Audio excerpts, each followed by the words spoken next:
2 दशक से कानून की पकड़ से दूर चल रहा एक नाम आखिरकार भारत की गिरफ्त में है। दाऊद इब्राहिम के ड्रग नेटवर्क की एक बड़ी कड़ी टूट गई है और इस गिरफ्तारी ने अंतर्राष्ट्रीय नार्को सिंडिकेट्स में हलचल बढ़ा दी है। नमस्कार, आप देख रहे हैं आपका अपना न्यूज चैनल सत्य सर्वोच्च न्यूज और मैं हूं सोम।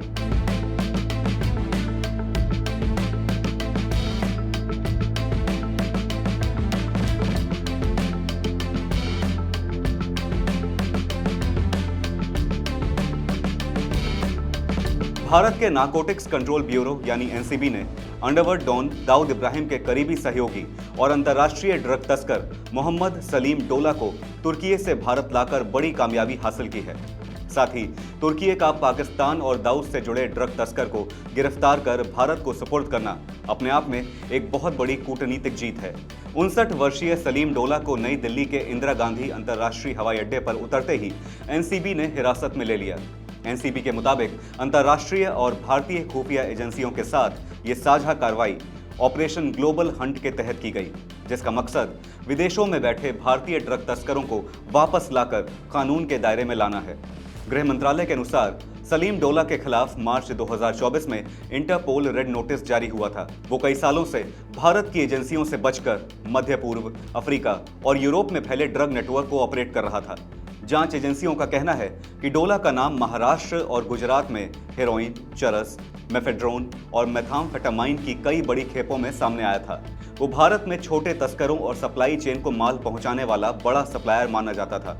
कुछ रिपोर्ट्स के मुताबिक डोला पर करीब 5,000 करोड़ रुपए के अंतर्राष्ट्रीय ड्रग नेटवर्क को संभालने का आरोप है और उसे दाऊद की डी कंपनी नेटवर्क का अहम हिस्सा माना जाता रहा है। गृह मंत्री अमित शाह ने इस कार्रवाई को भारत की बड़ी उपलब्धि बताते हुए कहा कि सरकार अब देश के बाहर छिपे नार्को अपराधियों तक भी पहुंच बना रही है और ड्रग कार्टेल्स के खिलाफ लड़ाई सीमाओं के पार तक ले जाई जा रही है। उन्होंने कहा कि सलीम डोला की गिरफ्तारी इस बात का साफ संदेश है कि नरेंद्र मोदी सरकार नशीले पदार्थों के कारोबार से जुड़े हर भगोड़े और संगठित अपराध सिंडिकेट की हर कड़ी को कानून के दायरे में लाने के अपने संकल्प पर मजबूती से कायम है। सलीम डोला से अब एनसीबी, मुंबई पुलिस और दूसरी केंद्रीय एजेंसियां पूछताछ करेंगी। माना जा रहा है कि उससे दाऊद नेटवर्क, हवाला चैनल और अंतर्राष्ट्रीय ड्रग सप्लाई रूट्स को लेकर कई बड़े खुलासे हो सकते हैं।